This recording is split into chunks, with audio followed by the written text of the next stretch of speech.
Yeah, we were forced to go to church pretty much. We grew up like that.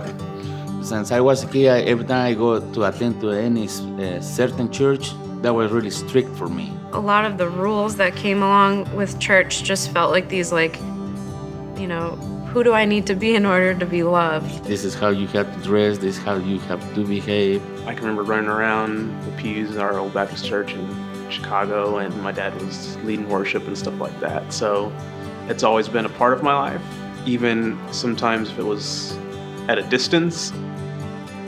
When I got into high school, I didn't really feel that connection to church. If you lived in Mom's house, you went to church. The day I moved out was the last time I went. Well, I decided to stop around 12, 13 years old. I thought I was big enough to take my decision to say, this is not for me. I knew a lot of ministers and ministries and pastors and things like that, and so you go to a church on Sunday, but you know what happened, between, Monday through Saturday. Sometimes you get a little jaded or disillusioned, by that. I left and explored life and all that it had to offer.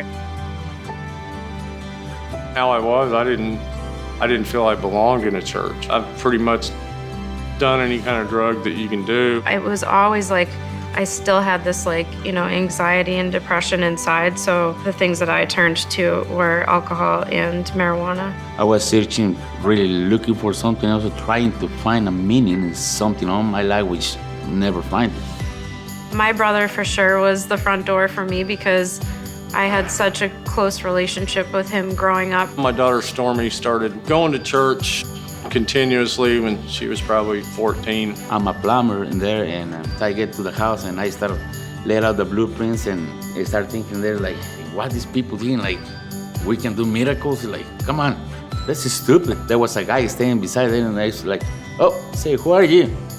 And he's like, well, I'm the owner of the house. And I was like, oh my God, like, I want that moment that floor used to open and you swallow me right in there. And so when my brother came to me saying, like, Ash, you gotta check out this church, and he was excited about it, I was like, okay, this is something. Before I left that day, he come talk to me, and he get to the point to come and invite me and say, he asked me, do you want to go to church?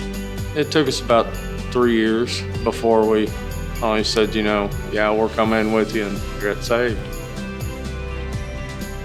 Growing up in church is just a part of your life, and it feels like it's something you didn't have a choice in. But that invite really got me serious about going because it was my choice at that point. The more that I go to church, the more I get close to God, I realize He always been watching over me.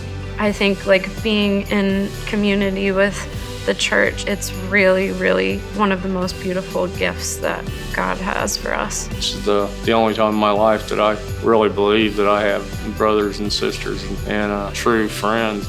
Continue to keep asking, no matter how many times they say no.